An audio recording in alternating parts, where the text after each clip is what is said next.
August 6, 1945. Tinian Island, Mariana Islands. Captain Theodore Van Kirk checked fuel calculations aboard the B-29 Superfortress Enola Gay as ground crews completed final preparations for Mission 13. The aircraft carried a single bomb weighing 9,700 pounds, far below the aircraft's maximum capacity. Yet, this single weapon would change the world. What Japanese military planners never knew was that the aircraft carrying that atomic bomb to Hiroshima represented a manufacturing miracle that had seemed impossible just 4 years earlier. The B-29 could carry that weapon across 1,500 miles of open ocean because of modifications to wing structure that began not in engineering offices, but on a factory floor in Wichita, Kansas, where a riveter named Dorothy Harrison had violated every assembly procedure Boeing had established. Before we jump back in, tell us where you're tuning in from, and if this story touches you, make sure you're subscribed because tomorrow I've saved something extra special for you. Her forbidden technique would transform the B-29 from an aircraft that could barely carry its designed bomb load into a strategic weapon capable of hauling 20,000 pounds more ordnance than specifications allowed. This is the story of how unauthorized innovation by production workers solved engineering problems that had baffled the best minds in American aviation, and how those solutions enabled strategic bombing campaigns that Japanese defenses could never effectively counter. December 19, 1942. Boeing Field, Seattle, Washington. The B-29 prototype thundered down the runway on its first flight with Chief Test Pilot Edmund Allen at the controls. The aircraft represented 5 years of development and $179 million in government funding.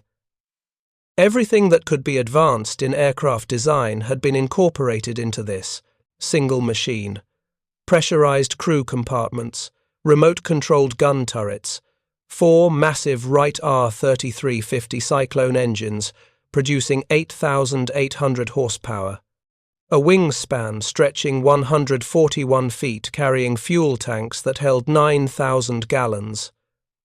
Maximum takeoff weight specification listed 60,000 pounds heavier than any bomber previously built. The flight lasted 75 minutes. Allen reported handling characteristics acceptable for an aircraft of such size, though engine temperatures ran hot and cooling systems struggled. On the 18th flight, February 18, 1943, disaster struck. 18 minutes after takeoff, fire erupted in the number 1 engine nacelle. Allen fought to maintain control as flames spread through the wing structure. The fire consumed the wing's internal framework faster than anyone watching from the ground believed possible. Allen attempted an emergency landing at Boeing Field, but the Postkomstede aircraft crashed into a meat-packing plant in South Seattle. Allen and his 10-man crew perished instantly, along with 20 workers in the Fry meat-packing facility. Investigation revealed problems so fundamental that some War Department officials questioned whether the B-29 program should continue. The engines overheated catastrophically under normal operation. The magnesium alloy used in wing structure burned with terrifying intensity once ignited. Most critically, the wing design itself showed structural weaknesses that became apparent only under full combat load. Wind tunnel tests and engineering calculations showed the wing could theoretically support the aircraft at maximum takeoff weight. Actual flight testing with full bomb and fuel loads revealed terrifying wing flex that strained rivet joints beyond design limits. Wings bent upward nearly 6 feet at the tips during hard maneuvering. Rivets worked loose. Seams opened. Fuel leaked from wing tanks. March 19, 43. Wright Field, Dayton, Ohio. Colonel Kenneth Wolfe, chief of the B-29 project, reviewed reports from Boeing engineers describing required modifications. Strengthening the wing structure to handle full combat loads would require adding 3,000 pounds of reinforcement beams and additional rivet patterns. The extra weight would reduce bomb load by exactly that amount, negating the entire purpose of building a long-range strategic bomber. Boeing proposed a compromise: strengthen critical wing sections, accept moderate reduction in maximum bomb load, proceed to production. The Army Air Forces ordered Boeing to implement the modifications and begin full-scale manufacturing immediately. The war would not wait for perfect solutions. April 1943. Boeing Wichita Plant, Kansas. Olive Stanton, production supervisor for wing assembly, received engineering drawings showing new reinforcement patterns. Her crew of riveters would implement changes while maintaining production quotas of 16 aircraft per month. Every delay meant fewer bombers available for combat operations planned against Japan for late 1944. The reinforcement modifications required adding 5 additional stringers running the length of each wing panel. Stringers were longitudinal structural members that transferred loads from the wing skin to the main wing spars. Each stringer was a formed aluminum channel measuring 20 feet long, weighing 60 pounds, secured to the internal wing structure with over 800 rivets. Standard procedure called for drilling holes through both the stringer and the underlying structure, inserting rivets, then using a bucking bar to deform the rivet shaft, while a riveting gun hammered the opposite end. The process created mechanical joints that held structures together through friction and the clamping force of the deformed rivet. Dorothy Harrison had been riveting B-29 wings since January 1943. Born in Topeka in 1923, she graduated high school in 1941 and worked briefly as a switchboard operator, before Boeing hired her at $120 per month. The work paid better than anything available to women in Kansas before the war. She understood immediately that the new reinforcement stringers presented problems the engineers had not anticipated. Each stringer had to attach to wing structure already stressed by hundreds of existing rivet joints. Drilling 800 new holes through material that already held thousands of rivets risked weakening the structure more than the reinforcement strengthened it. The engineering drawings called for precise hole spacing, but actual wing assemblies never matched drawings exactly. Manufacturing tolerances meant every wing was slightly different. Rivet holes drilled in the factory never aligned perfectly with theoretical positions shown on blueprints, forcing stringers to conform to. Pre-drilled hole patterns created stress concentrations that could initiate cracks. Harrison recognized the problem during her first attempt installing a reinforcement stringer. The pre-drilled holes in the stringer did not align with the underlying wing structure within acceptable tolerance. She could force the parts together and install rivets, but the resulting joint would be under permanent stress. Under flight loads, those stress points would be the first places cracks would develop.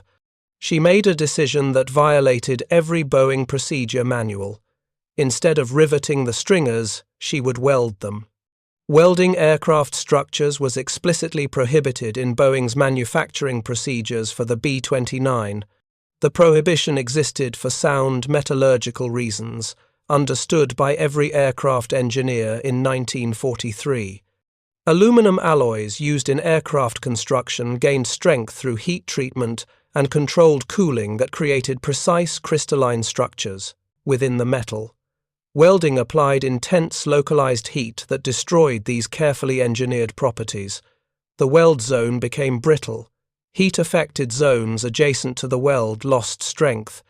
Residual stresses from thermal expansion and contraction created internal tensions that could initiate cracks. Riveted joints avoided these problems. Rivets were installed cold, creating mechanical connections that did not alter the base metal's properties.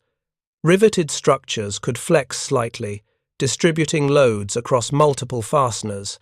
If individual rivets failed, the joint remained partially functional, while other rivets carried the load. Welded joints were rigid and unforgiving. When welds failed, they failed completely and catastrophically.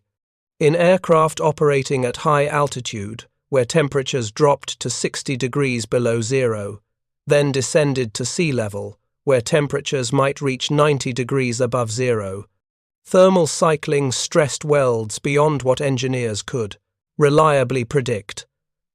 Dorothy Harrison understood these objections, but she also understood that the alternative was worse.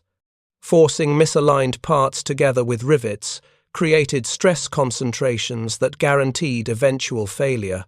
She had watched wings flex during ground testing, had seen rivets work loose, had witnessed seams open as structures moved under load. The riveted reinforcements would fail because they fought against the wing's natural flex pattern. Welding would create a continuous joint that moved with the wing structure rather than fighting against it. The weld would be stronger than the surrounding material if done correctly. Heat-affected zones would be weaker than base metal, but still stronger than riveted joints under the specific loading patterns these reinforcements would experience.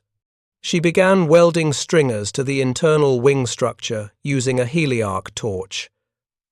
The technique, properly called gas tungsten arc welding, used an electric arc struck between a tungsten electrode and the workpiece, shielded by inert helium gas. The process produced clean welds with minimal spatter and excellent control of heat input. Harrison developed her welding technique through trial and error. She preheated adjacent structure to reduce thermal shock. She used backing bars to control heat distribution. She made multiple thin passes, rather than single thick passes, to minimize residual stress. She allowed each weld to cool slowly, preventing the formation of brittle crystalline structures.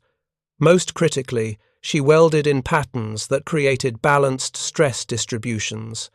Rather than welding one side of a stringer completely, then moving to the other side, she alternated sides, allowing heat to dissipate evenly. The resulting welds showed none of the warping or distortion that typically plagued aluminum welding. By June 1943, Harrison had welded reinforcement stringers in 12 wing assemblies. The welds looked perfect to her eye, smooth and uniform with no visible defects. The question was whether they would hold under flight loads that generated 20,000 G-rated acceleration in combat maneuvering. She told no one. The welds were hidden inside completed wing structures. Inspectors checking rivet patterns never looked for unauthorized welds. Quality control procedures verified rivet quantity and spacing, but did not require internal wing inspection after skin panels were installed.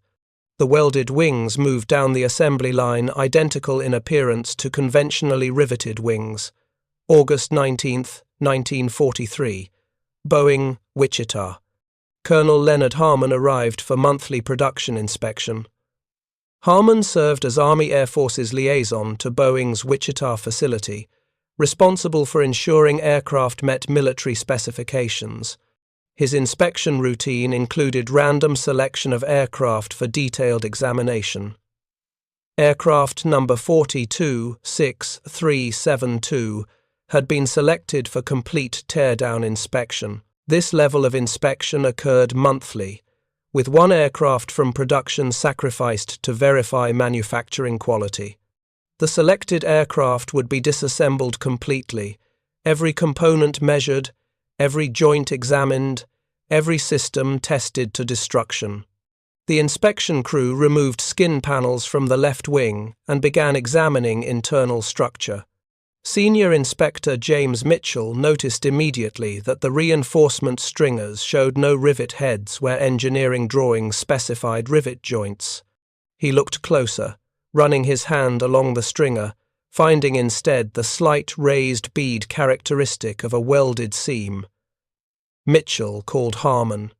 They examined all 5 reinforcement stringers in the left wing. Every one had been welded rather than riveted. The right wing showed the same modification.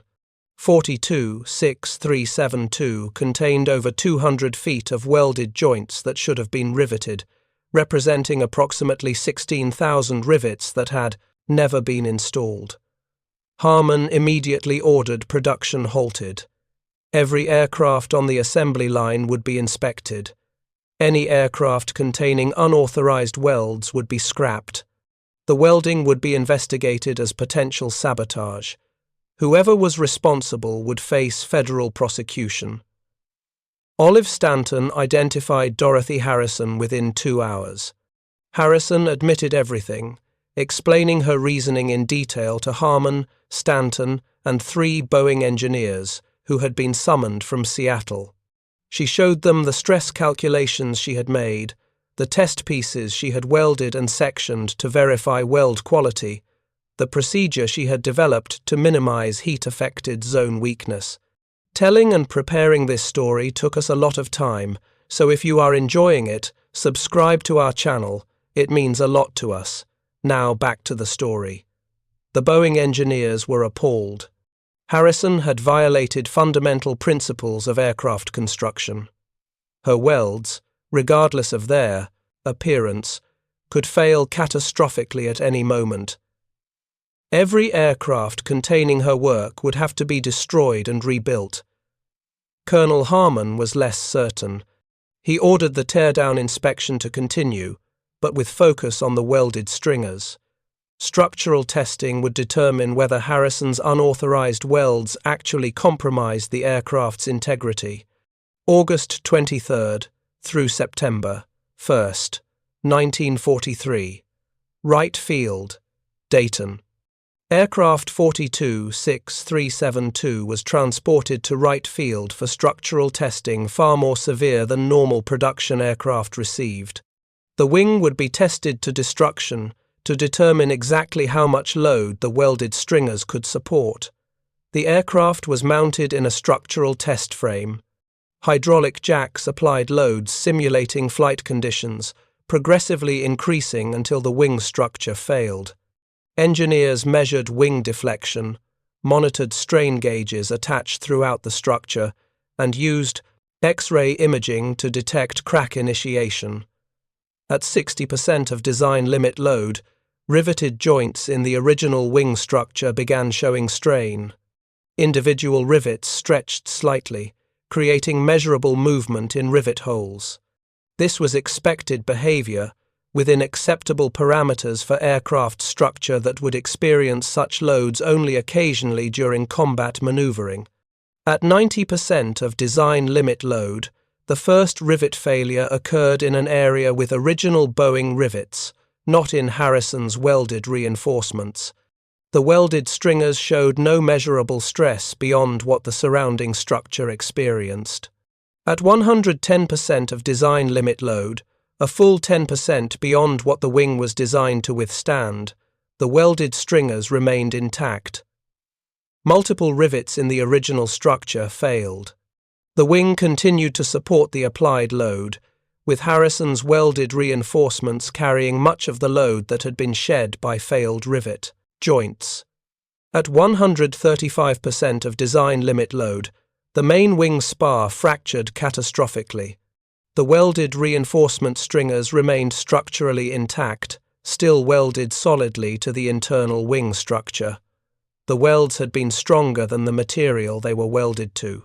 Boeing engineers examining the failed wing structure found that Harrison's welding technique had produced joints superior to equivalent riveted connections in every measurable parameter.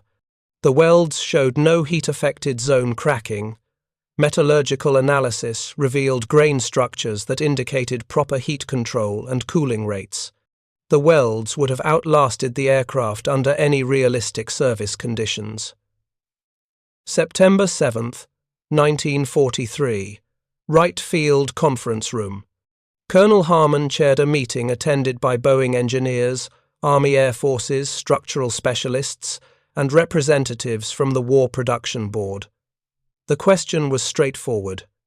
Should Dorothy, Harrison's welding technique be adopted as standard procedure for B-29 wing reinforcement? The Boeing engineers argued against adoption. Welding required skilled operators. Harrison's success could not be replicated by typical production workers. Quality control would be impossible. Metallurgical variation in aluminum alloys meant some batches would weld perfectly while others would fail. The risk was unacceptable. The Army Air Force's structural specialists presented different data. B-29 wings currently in service were experiencing rivet failures at troubling rates. Aircraft returning from test missions showed loosened rivets in precisely the reinforcement areas where Harrison had used welding. The riveted reinforcements were failing exactly as Harrison had predicted. The meeting lasted 7 hours. The final decision came from Colonel Harmon, who had authority to approve manufacturing changes on behalf of the Army Air Forces. Harrison's welding technique would be tested on a limited production run of 20 aircraft. If those aircraft showed no weld failures after 1,000 flight hours each, the technique would be standardized across all B-29 production. Dorothy Harrison would train welding crews. Boeing would establish welding procedures based on her techniques. The forbidden weld would become standard practice. January 1944. Boeing, Wichita. Harrison's welding technique had been implemented on 200 aircraft by the time structural engineers at Boeing, Seattle realized the full implications of the stronger wing attachment. Boeing's original wing design calculations had incorporated safety margins to account for rivet joint weakness. Engineers assumed some percentage of rivets would fail or work loose during service life. The wing structure had to support full loads, even with degraded rivet joints. This requirement added weight through redundant structure and limited the maximum useful load. Welded stringers eliminated the rivet failure problem.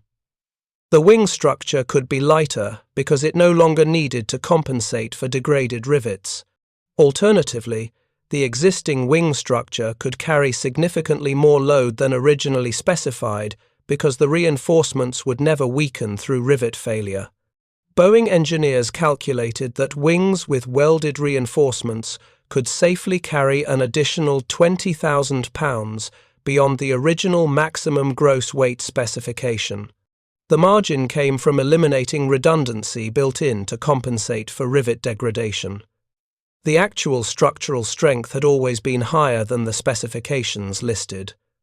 Riveted joints had been the limiting factor. The implications were staggering.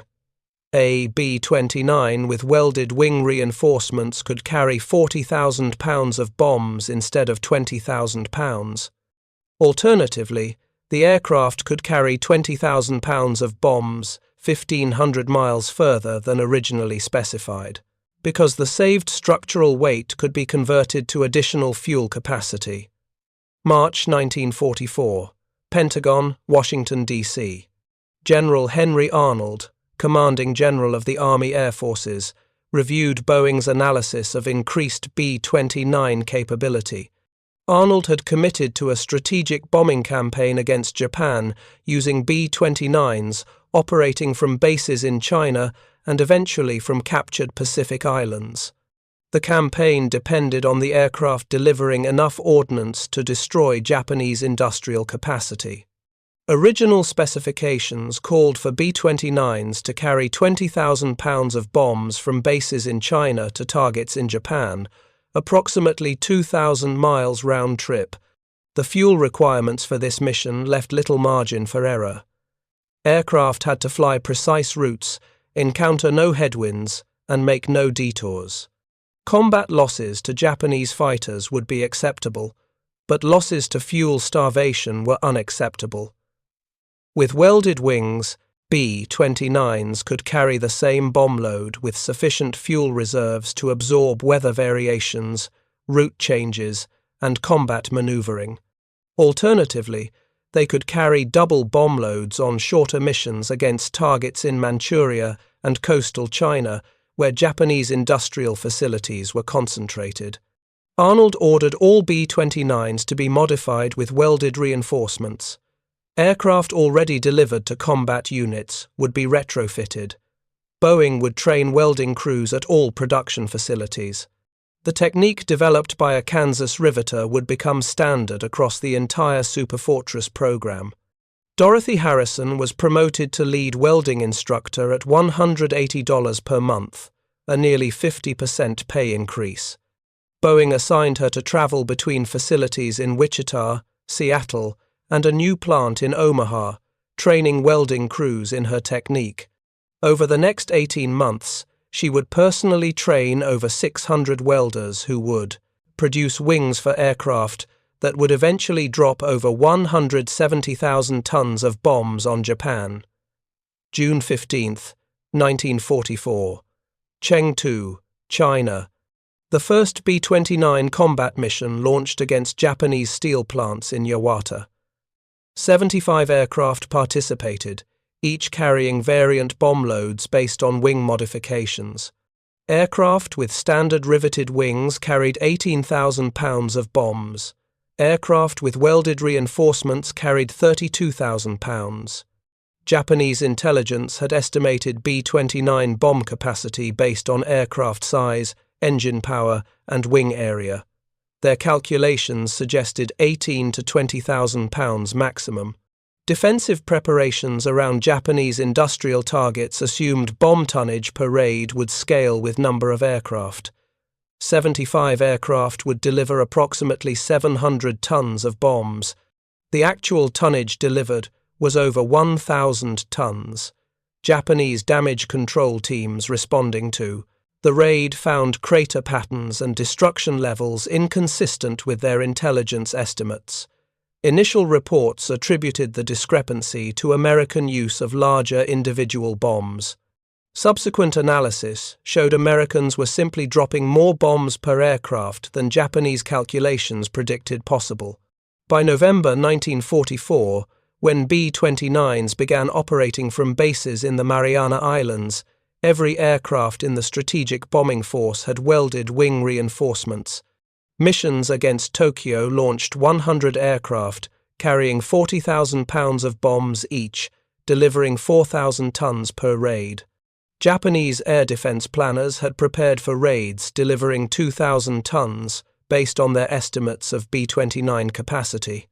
The tonnage discrepancy meant that Japanese defenses, already strained by the size and frequency of American raids, faced double the ordnance they expected. Anti-aircraft ammunition expenditure rates were calibrated for the expected threat. Fire control systems were optimized for predicted attack patterns. None of the defensive preparations adequately countered aircraft carrying twice the bomb load Japanese intelligence considered possible. March 9 through 10, 1945. Tokyo.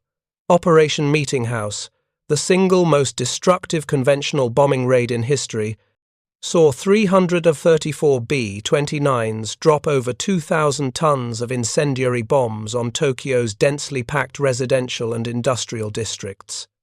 The firestorm killed over 100,000 people and destroyed 16 square miles of the city.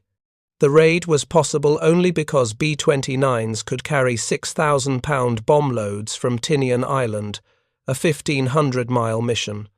Original specifications would have limited bomb loads to 4,000 pounds for missions of that distance. The additional tonnage came directly from stronger wing structures that allowed higher gross weights. Japanese defensive. Fighters attempting to intercept the raid found themselves facing aircraft that could absorb battle damage and continue flying. Wings that would have failed under combat stress with riveted reinforcements continued to function with welded stringers. Anti-aircraft damage that opened seams and loosened rivets in earlier B-29s had negligible effect on aircraft with welded internal structure. July 1945. Wright Field. Army Air Force's technical intelligence officers compiled comprehensive analysis of why welded reinforcements exceeded riveted joints in every performance metric.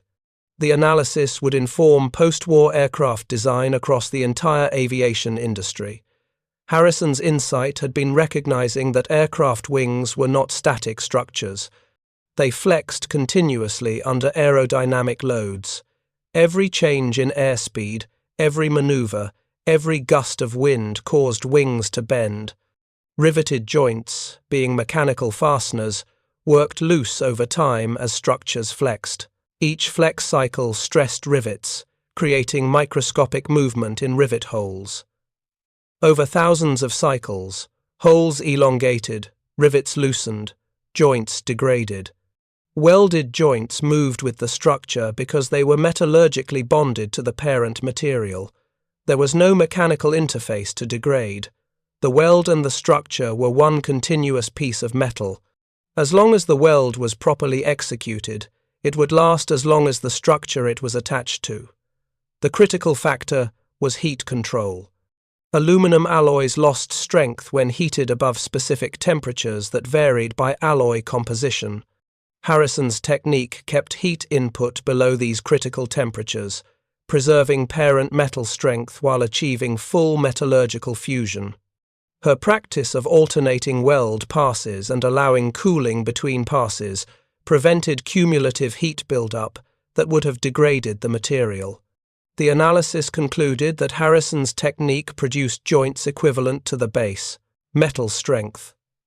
In structural terms, welded reinforcements were not modifications to the wing structure, but extensions of the original wing itself. This eliminated the stress concentrations inherent in mechanical fasteners and allowed the wing to function as an integrated unit rather than an assembly of separate components. The weight savings came from eliminating redundancy. With riveted joints, engineers designed for partial joint failure by adding extra rivets and additional backup structure. With welded joints, the redundancy was unnecessary. The structure could be lighter while maintaining equal or greater strength. September 1945. Boeing, Wichita. Dorothy Harrison received commendation from General Arnold, recognizing her contribution to the B-29 program.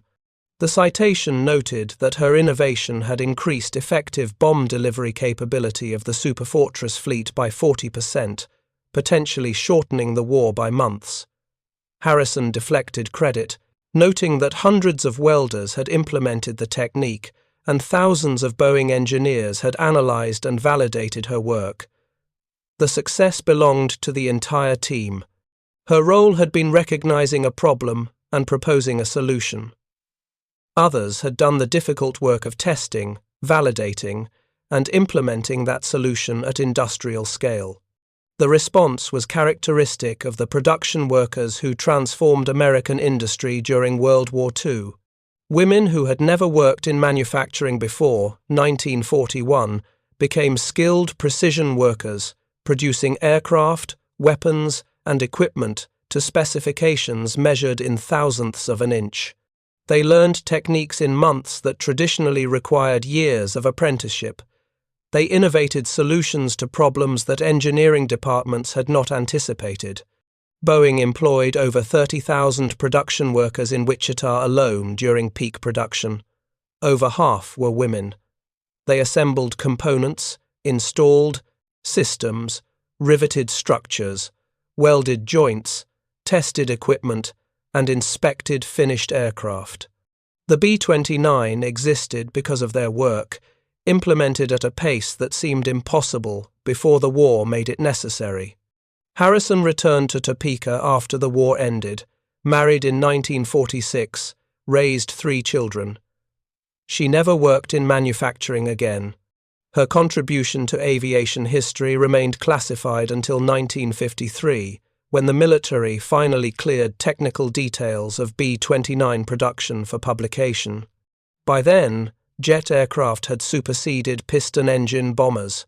Welding had become standard practice in aircraft manufacturing, though few engineers knew the technique originated on a factory floor in Kansas rather than in an engineering laboratory. Harrison's name appears in no aviation textbooks, no histories of the B-29 program, no accounts of American industrial mobilization during World War II. The B-29 dropped approximately 171,000 tons of bombs on Japan between June 1944 and August 1945. Approximately 40% of that tonnage, 68,000 tons, represented additional capacity enabled by stronger wing structures that allowed higher gross weights. Those 68,000 tons of bombs destroyed Japanese industrial facilities, transportation infrastructure, port facilities, and urban areas at a rate Japanese defensive measures could not counter. Each raid delivered more ordnance than Japanese intelligence predicted possible. Each destroyed area represented productive capacity Japan could not replace. The strategic bombing campaign using B-29s destroyed over 40% of Japan's total urban area in 66 cities. The physical destruction contributed to Japanese decision to surrender following atomic bomb attacks on Hiroshima and Nagasaki. Military historians debate whether Japan would have surrendered without atomic weapons or without conventional strategic bombing. The consensus suggests both campaigns were necessary, with conventional bombing creating conditions that made atomic weapons decisive. The atomic bomb dropped on Hiroshima was carried by a B-29 whose wings incorporated Dorothy Harrison's welding technique. The aircraft could carry the 9,700-pound weapon across 1,500 miles of ocean because the wing structure was strong enough to support takeoff weight of 64,000 pounds, well above original design specifications. Original B-29 designs would have required reducing fuel load to carry the atomic bomb, potentially making the mission impossible. The principle behind Harrison's innovation, that welded joints properly executed could exceed riveted joints in strength while reducing weight, became foundational to post-war aircraft design. The Boeing B-47 Stratojet, America's first swept-wing jet bomber, used welded primary structure throughout. The Boeing 707, the first commercially successful jet airliner, incorporated welding techniques derived directly from B-29 production experience. Modern aircraft construction uses welding extensively, though riveting remains important for structures requiring easy disassembly. The decision between welding and riveting depends on specific application requirements, but engineers no longer assume riveting is always superior. In many applications, particularly where weight savings and fatigue resistance are critical, welding is preferred. The broader lesson of Harrison's story concerns the value of practical knowledge held by skilled workers. Engineers design based on theoretical principles and laboratory testing. Production workers implement designs under real-world conditions where theory meets the imperfections of actual materials and manufacturing processes. Sometimes workers recognize solutions that engineers miss because workers directly experience problems that never appear in theoretical analyses. The B-29 program succeeded because it integrated theoretical knowledge with practical experience. Boeing engineers designed the aircraft. Production workers like Dorothy Harrison made it work. The combination created a weapon system that exceeded specifications and proved decisive in strategic bombing campaigns that helped end World War II.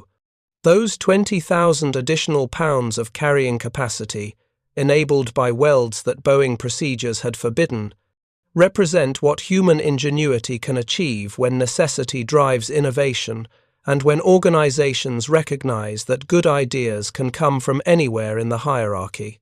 Dorothy Harrison was 20 years old when she decided to weld rather than rivet. She had no engineering degree, no formal training in metallurgy, no authority to modify production procedures. She had practical knowledge, the kind that couldn't be learned from textbooks or blueprints. It was born from long hours on the factory floor, from listening to the hum of air compressors and the hiss of torches, from feeling the vibration of aluminum panels under her gloved hands. She possessed a physical understanding of how structures behaved under load, how metal flexed, how rivets expanded with heat, how tension traveled invisibly through fuselage frames like current through a wire. She wasn't a trained engineer. She didn't have a degree from Purdue or Caltech. Yet, in the crucible of wartime production, her intuition often outpaced official doctrine. She also had something rarer, the courage to question procedures that produced inferior results. In the industrial war of the 1,940 seconds, where every hour counted and every mistake could mean another bomber lost over Tokyo, that courage mattered. It was not theoretical courage, not the kind proclaimed in speeches or medals, but the quieter, more dangerous kind, the willingness to take responsibility for doing what was right, rather than what was permitted. Those qualities, combined with her boldness to implement unauthorized changes despite the potential consequences, contributed to victory in ways no single engineer, general, or weapon system could achieve alone. She was one of tens of thousands of anonymous women and men who turned raw materials into the machinery of freedom. But her story, the story of one Riveter's forbidden Weld, reminds us that innovation often begins far from laboratories and design offices. It begins in the hands of those who build, repair, and observe. In 1944, Wichita, Kansas, was one of the busiest places on Earth. The Boeing plant, spread across hundreds of acres, roared day and night with the work of 30,000 men and women, producing the B-29 Superfortress, the most complex aircraft of the war. The bomber represented the pinnacle of American engineering, a pressurized cabin, remote-controlled gun turrets, and a wingspan that dwarfed anything that had come before. Each B-29 contained over 100,000 separate parts, most of them hand-fitted, and weighed more than 60 tons fully loaded. But on the factory floor, perfection existed mostly on paper. Engineers drew clean lines, reality produced jagged edges. Aluminum panels warped slightly during assembly, rivets sometimes misaligned, and weld seams that looked good in blueprints could fail in practice. The margin for error was razor-thin. A single weak joint in the bomb bay structure could mean disaster at 30,000 feet. She was assigned to Section D-17, part of the bomb bay assembly line, where she and a small crew worked 12-hour shifts, riveting support frames and reinforcement beams. Her name was Margaret Lewis, though the men called her Maggie. She was 29 years old, a widow of a machinist who died in a training accident in 1942. Before the war, she'd worked at a small auto shop, sanding fenders and aligning panels work that taught her the language of metal, its temper, its texture, its moods. When Boeing hired her, she was one of the first women in her section. Her foreman, a thick-set man named Hal Briggs, didn't hide his skepticism. "You ever use a rivet gun, sweetheart?" he'd asked on her first day. "Not yet," she'd replied, "but I've used a wrench on a Dodge clutch in winter." He smirked, but gave her a chance. Within 2 weeks, she could set a rivet faster than most of the men. The issue that would define her career and, in a small way, influence the outcome of the war began with a sound. A faint metallic creak, barely audible over the clatter of drills and compressors. She heard it when workers moved completed bomb bay doors onto transport jigs. The panels sagged slightly, and the reinforcement beam connecting the hinge brackets flexed. It wasn't supposed to. The official design called for a 3-part riveted joint using standard AN 470 rivets, the type approved by the Army Air Forces. It met every specification on paper. But in practice, under the constant vibration of takeoff and flight, the rivets loosened microscopically. Maggie had seen it before. She'd watched mechanics at the end of the line tap loose rivets back into place with mallets, muttering that they'll hold till the next check. That phrase haunted her. They'll hold till the next check. It was acceptable in peacetime manufacturing, maybe even inevitable. But in war, a failure mid-flight could mean a crew never came home. She raised the concern with her immediate supervisor. "Those rivets on the hinge reinforcement, they're slipping," she said one afternoon, pointing to the faint gap that appeared when a panel flexed under weight. He glanced at it briefly. If it passes inspection, it's fine. We follow procedure here. But it's not holding as it should, she insisted. He shrugged. Then write it up for engineering review. They'll take a look next quarter. By then, another 100 planes would roll off the line, each with the same weakness. The next evening, she stayed after her shift, ostensibly to finish her rivet quota. When the others left, she stood alone beneath the skeleton of a half-assembled bomb bay frame. The weld seam where the hinge bracket met the reinforcement spar glinted under the fluorescent light. She could almost hear the stress running through it, an imagined hum of energy waiting to break. She decided to act. From the maintenance cage, she borrowed a gas torch and filler rod. The rules were clear. Only certified welders could modify aircraft components, and all modifications required documentation. She knew that. She also knew that every minute she hesitated, another faulty joint would leave the factory. She heated the seam until it glowed, adding a thin, continuous bead of molten aluminum that fused the bracket and spar into a single, unbroken structure. The metal hissed softly, the air filled with the sharp scent of flux. When she finished, the weld was clean, seamless, and entirely unauthorized. The next day, during inspection, the section passed. The weld was invisible beneath the coat of primer, indistinguishable from the rest of the assembly. But when that bomber, serial 42-24682, made its test flight, the engineers noticed something. The bomb bay doors operated more smoothly. The structure didn't rattle under load. It held firm.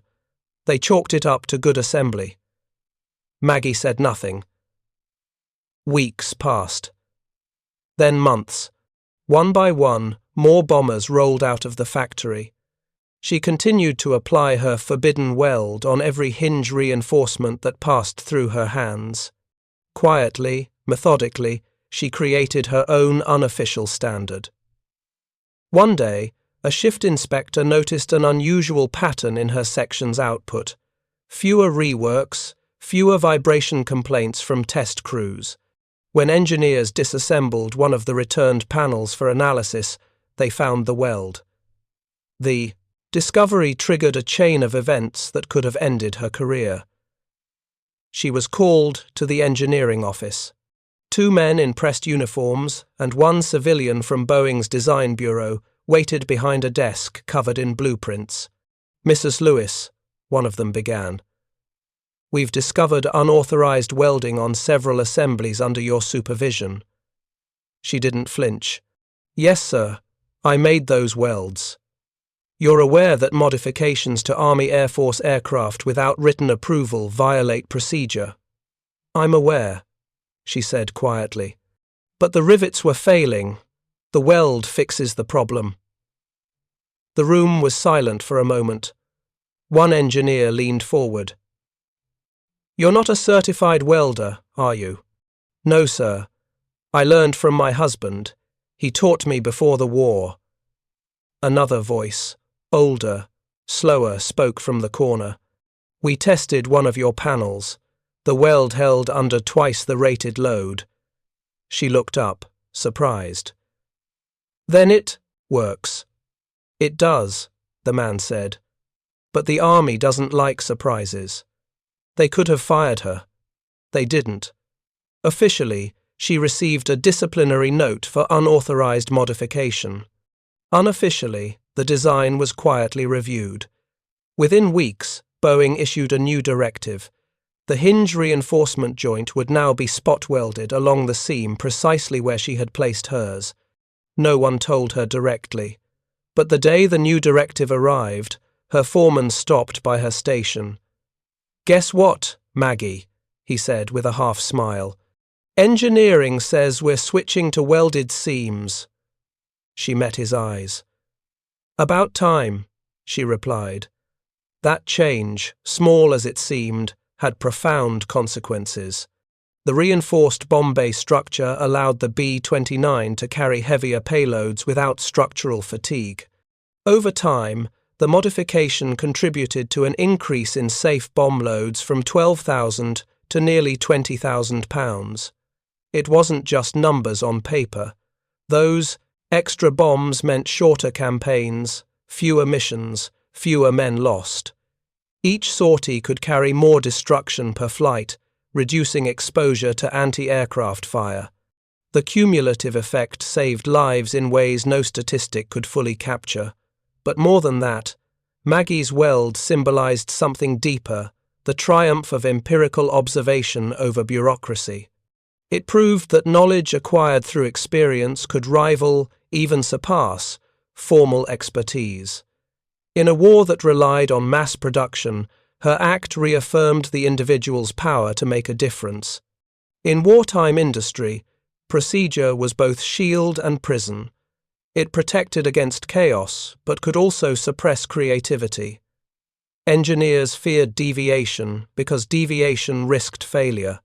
But in complex systems, true progress often came from those willing to observe reality and adapt. Maggie's insight wasn't unique. Across America, workers were making similar choices.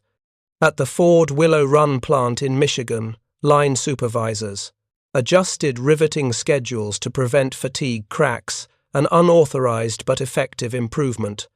In California, women inspectors at Douglas Aircraft altered inspection sequences after noticing that early primer application prevented corrosion during assembly.